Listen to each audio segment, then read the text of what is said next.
Dr. Paul Yellin, director of the Yellin Center for Mind, Brain, and Education, explains the importance of helping learners navigate a world where the belief is that only two types of learners exist.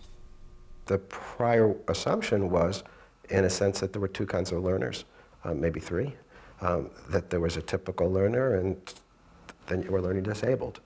Either you have ADHD or you don't, and that there are these sort of binary states, and maybe you're gifted too.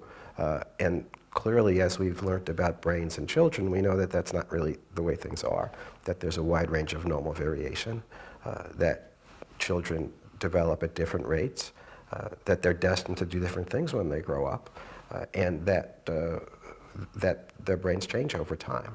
And so putting fixed labels on children is not a particularly helpful way to look at them. It's not a matter of, well, I'm disabled and I can't get to this material.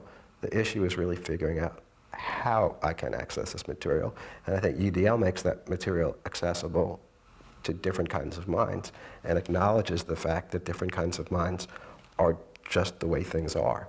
Not because there's anything wrong with anybody, but because that's the way it's supposed to be.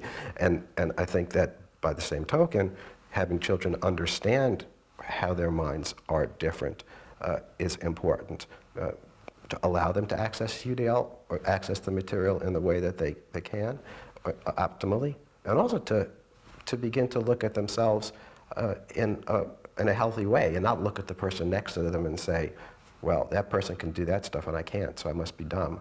And I can do this stuff, but that's easy. But to really have that kind of perspective.